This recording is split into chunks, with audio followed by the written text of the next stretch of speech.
Hello everyone, my name is Random1785 and in this video I made ChatGPT do a math contest. We all know what ChatGPT is. It's the very powerful AI that is going to end up killing all of us in the future. For legal reasons, that is a joke. But the question is it able to do contest math, right? How many children does ChatGPT beat if we make it take a math contest? Well, obviously, it would give it solutions instantly because it's just that fast, but how many of them are correct, right? So if you want to see the results or just ChatGPT solving the questions, skip to these times above, but first I need to address a major issue that prevents ChatGPT right now from going to math contests and destroying everybody. The main issue here is that ChatGPT is actually unable to read images or diagrams, right? I cannot send it any images. So there are a lot of contest math problems that ask you to interpret a geometry problem using a given figure, or read a graph, or read a table, because of course reading things is a skill that contest math tests you on. But ChatGPT is actually unable to read these diagrams, which means if I'm going to pick a contest for it to do, I'm going to have to pick a contest that has no diagrams. Now this is kind of difficult, right? Like most contests are like 20 questions-ish long, and most of the people writing those contests don't really want to have no diagrams because, as I said before, they want to test your ability to read diagrams. It's a skill that you should have in math contests. Luckily, I knew of a math contest that only had 4 questions, and that was the Waterloo Friar Galois Hypatia contest. I don't know if I pronounced that correctly. And a lot of them still did have diagrams, but in the end, I found one of the Friar contests that only had 1 diagram, and I figured that I could explain this diagram using words alone. So, I had finally found a math contest that ChatGPT could do. Now, of course, Friar contests are proof-based, so we're going to be marking ChatGPT on how good their solution is in terms of proof. ChatGPT writes all their steps, so it definitely is going to be okay. Also note that the questions are in part A, B, C, D, etc., but I decided to not give ChatGPT the hassle of this and decided to make it take 1 question at a time because I might information overload it. And I just rebranded all the questions into like question 1, question 2, question 3, because that's really what they are in this contest. They're just individual questions. So without further ado, I made ChatGPT do a math contest. Let's see how it does.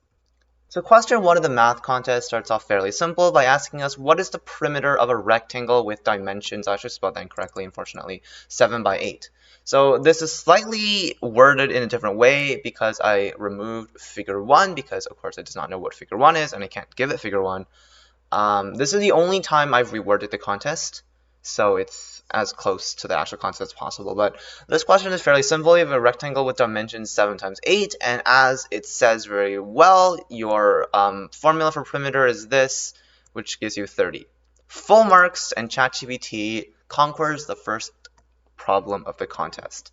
Now, unfortunately, on question 2, it actually messes up, which I think is really, really funny. Okay, so question 2 is a 3 by 1 rectangle is removed from one corner of a 7 by 8 rectangle.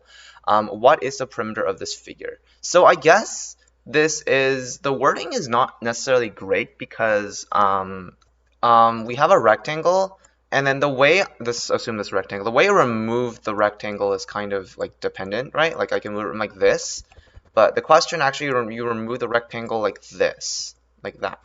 So the question is, a 3 by 1 rectangle is removed from one corner of a 7 by 8 rectangle. What is the perimeter of this figure? And this is actually a trick question because in a famous pi is equal to 4 proof, we're given the fact that if I were to take a rectangle like this and I remove a corner like this, the perimeter actually does not change whatsoever, right? No matter what chunk I remove, this is still the same perimeter. Why? Because if you think about this line segment here, right, I can simply move it back to where it was, and if I take this line segment here, I could remove it to back where it was. Because this is a rectangle, all these angles are 90 degrees, and so you can easily transform these back to where they were with no issues whatsoever. So the correct answer here is actually still 30.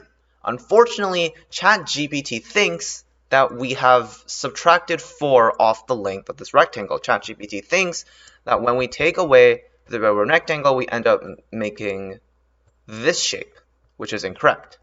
So unfortunately, ChatGPT messes up question 2 of the contest and gets this question wrong. No points for ChatGPT here. Off to a very rough start. Now I want to try question 3.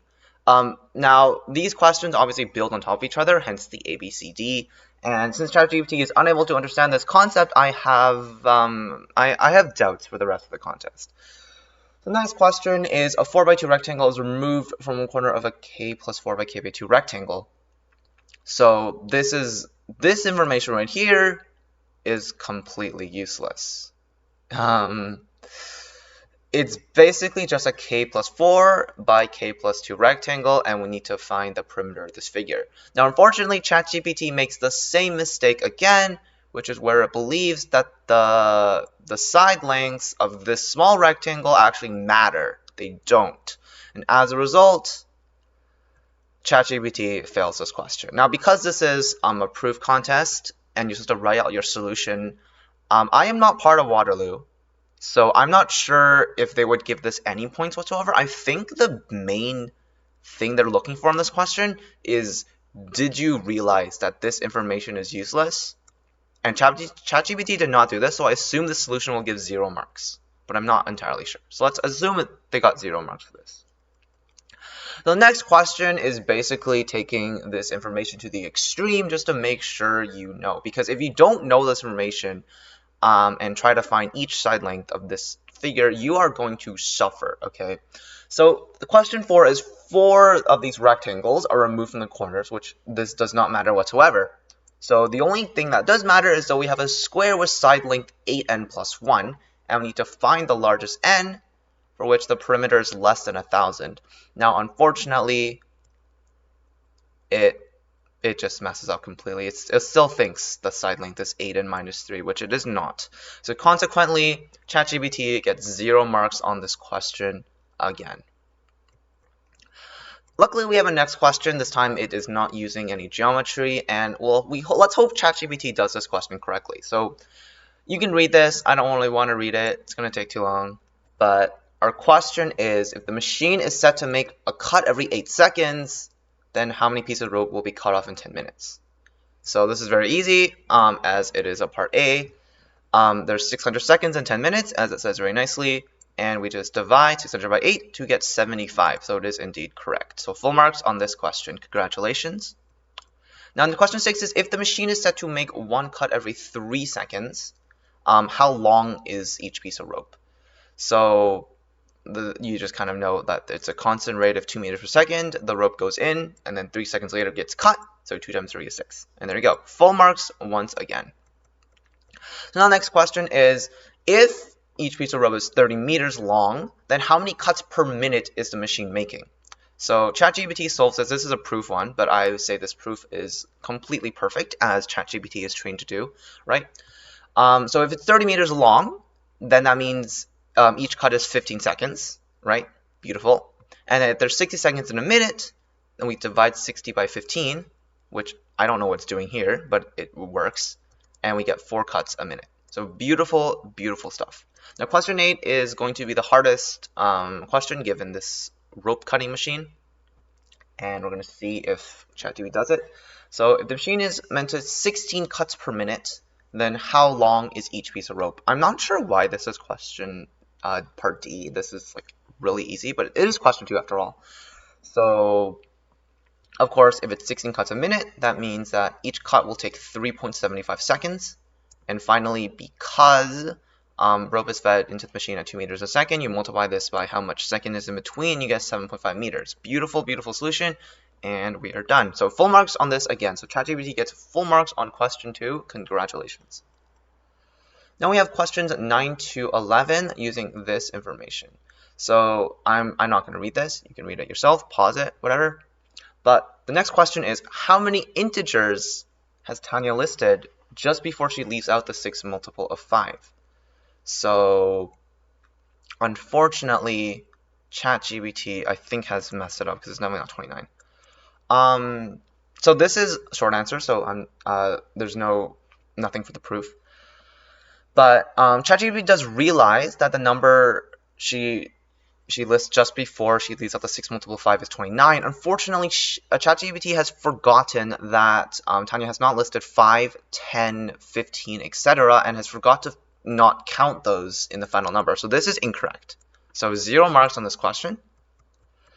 And now, if the kth integer in Tanya list is 2019, determine the value of k. So this is no longer a short answer, so we're going to read ChatGPT's proof. So ChatGPT decides to find a pattern, which there is indeed a very nice pattern in here. But let's see what ChatGPT thinks of the pattern. So the pattern here is that there are 4 numbers before every multiple of 5. And notice that 5 times 1, you've already listed 4 numbers. 5 times 2, you've listed 2 times 4 numbers. And the same is true for all of these. So that's a pattern. Let's see if ChatGPT gets it. So you can observe that the non-multiplied integers are 1, 2, 3, 4 multiplies removed. Oh my goodness, I never would have thought. So the kth non-multiple of 5 integer is simply k plus the number of multiples of 5 that are less than or equal to k. Minus. This is incorrect. So this is wrong, unfortunately. I don't think a mark should be given for this, because ChatGPT says there is a pattern, and then does not see the pattern, does not find the pattern. So ChatGPT decides to use floor of k over 5, and then gets this. And here ChatGPT decides not to find the question and says it's a quadratic Diophantine equation, which I don't know what it is, and then says it's not straightforward. So that's a bit awkward. I asked it to solve for k, just so we get a value of k, and it ended up making a mess and coming back to the original equation and did the same thing again. So at this point I gave up. I said, nope, you got the wrong answer, 0. So consequently, ChatGPT fails this question, unfortunately. If you want to see the solution, you can just go on Waterloo's website. It's a pretty nice one. But yeah, it did a mess, did absolutely nothing, and it was unable to find a value of k. So this is wrong. So then the last question is determine the sum of the first 200 integers in Tanya's list, which I think is a really nice problem. Now it actually gave me 2 solutions, which was really interesting. The ChatGPT, I don't know if it's a beta feature or something, but it gave me 2 answers. So one of them gave negative 619,000, which is, you can clearly tell it's wrong. They're positive integers. But let's just read this. Let's see where ChatGPT went wrong. So to find the sum, so this is correct. So the first 200 integers, we need to find the sum of the first 200 positive integers. Actually, that's wrong. Actually, no, that's wrong. Sorry. So the reason why this is wrong is that if we find the first 200 integers and then subtract the multiples of 5, we don't find the sum of the first 200 integers in Tanya's list. I think we find the first 160 because the integers that are multiples of 5 are actually not part of our list. So this is wrong. ChatGPT does some math and finds the sum of the first 200 numbers is 20100, which is nice. And then here it tries to sum the multiples of 5 using the arithmetic sequence formula. So there are 40 multiples of 5, of course. The mistake here is ChatGPT divides 40 by 2 incorrectly and ends up with 400, when in reality ChatGPT should end up with 20 times 205, which I believe is still the wrong answer, but it's close. And of course it subtracts this and gets negative 609,000, which is completely wrong. And I think we'll give this like 0 marks because it did not realize that there was, it's not the first 200 integers. So let's give ChatGPT a second chance to look at the second solution, which was slightly better. So ChatGPT decides this time to literally write out all the numbers, and because it's a computer and not a human, it could arguably do that. You're not going to do this in the actual contest, but you could do this, if you're a computer. So we can notice that she skips every 5th integer, and then unfortunately it got close here. Therefore, for every 5 integers, she includes 5 minus 1 integers in her list. Unfortunately, this is a mistake here. It was very, very close, but it's actually every 5 integers, not every 4 integers. It used groups of 4, which was not necessarily correct. And then it assumed that every group had a sum of 6, which was not correct at all. And then it gave me 300, which is not correct whatsoever. So it got close. I might give a mark for this because that is not that bad. Like, it got close here. And because I'm feeling kind of sad, we're going to give it 1 mark for this question just because it kind of realized that, almost realized this. But if I want to be really mean, I should probably give it 0, but maybe 1 point, maybe 1 point. So we're on to the last question. I actually like this question. I solved it myself on my free time. It's a really good question. I really like it. So you can pause to read if you want. But our question is, if 12x24 is one of these sequences, what is the value of x? There's only one value of x, which is really cool. So it multiplies them together, which does it do, and you have to check if 288 is a perfect square. So then, in order for this to be a perfect square, it must have an even power of each prime factor, which is correct. Congratulations. Yeah, so for perfect squares, all the exponents in your prime factorization to be even. Why? Because if you take the square root, square rooting exponents just divides them by 2. So then if you have like 2 to the power of 5 over 2 is not an integer, so it's not a perfect square. But 2 to the 6 divided by 2 is, or 2 to the 6 square rooted is 2 to the 3, which is an integer. So that's how you determine if a number is a perfect square, which is important for this question. Now, unfortunately, it realizes that 288 is not a perfect square, but then it forgets x exists. And that we're supposed to use x to make this a perfect square, and it says there's no value of x, which is wrong. Yes, this was a short answer. So if it wrote none, then it would have gotten 0. Next question is, if 28yz65 is the strong sequence, what is the values of y and z? So ChatGPT here makes the same mistake and forgets that yz exists and says there is no value of y and z. Literally the exact same mistake as last time. I won't even go over it, but no, it gets 0 marks on this one. So next question is, determine the length of the longest chunk sequence, each of whose terms is an integer between 1 and 12 inclusive. So longest chunk sequence using only the numbers from 1 to 12, and you can't repeat a number because each of the terms is larger than last, and this needs to be a perfect square. So first we prime factorize this to get all the lovely ones, and then it decides 2, 4, 6, 12, and indeed it works, because it does make a perfect square. Now, the interesting part here is why no longer sequence is possible. You can add 1 to the front. So this is really funny. But what does ChatGPT say? So if we want to add more numbers, we would have to include larger primes or higher powers of the primes already included. But the issue is, this would not make a perfect square. That's what it says. So unfortunately, it forgets that 9 is a perfect square and you can add it in. If it forgets 1 does nothing, you can add it in. So, and it also forgot that if I added, hold up. No, it has 3, yeah. But it also forgets that, like, if I added 5 and 10, then the 5 would cancel out and I would just need another 2. And I could add 5, 10, and 8, right? Because after adding a 5 and 10, I have an extra 2, which I can combine with that 8 to make 16, which is a perfect square. So unfortunately, this justification sucks. But it did do well. It did do quite well here. So I think I'll give it 1 mark for trying, because it is a nice solution. It tried its best. It did all this prime factorization. It found a chunk sequence, and it tried to justify its solution, but it did not work. So yeah. Now this is the last question of the contest. It's the hardest question. This one is a really good question. I really like this. Tries to figure out what SDSS is, and all these are a chunk sequence, and converts it to these. It forgets that the last sequence. It just forgot ABCD was a thing. Okay, it's fine.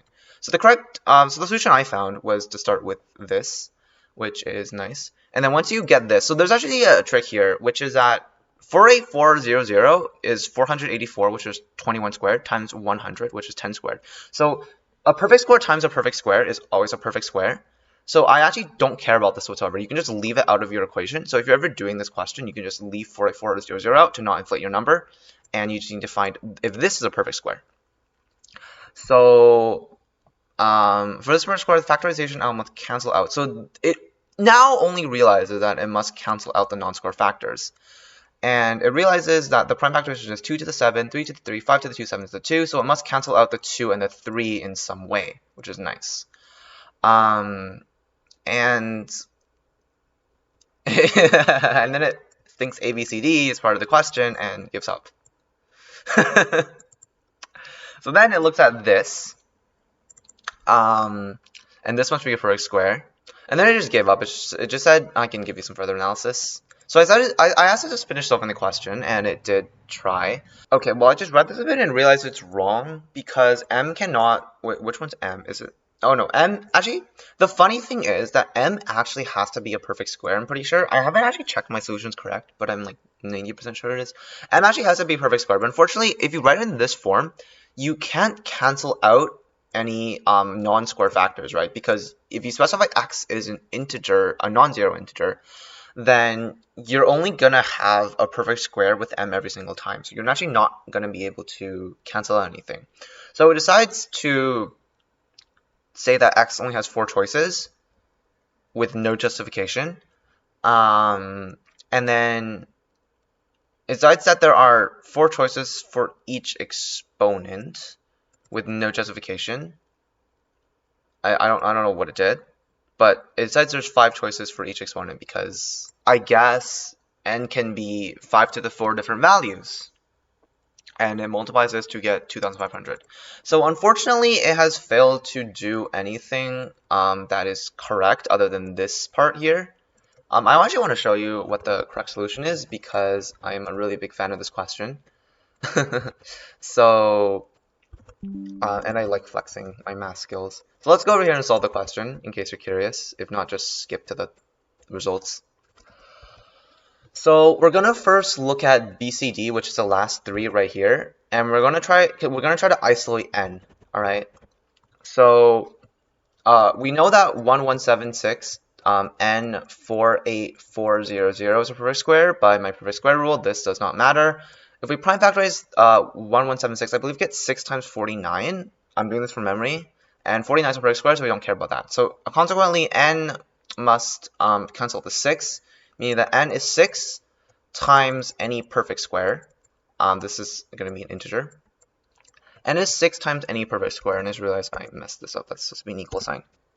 So, and also we remember that n has to be between these two values, so there is a limit for n. If we find the lowest integer value for which 6 times this integer is greater than 1176, I believe if we do 1176 divided by 6, and then we take the square root, we'll get 14.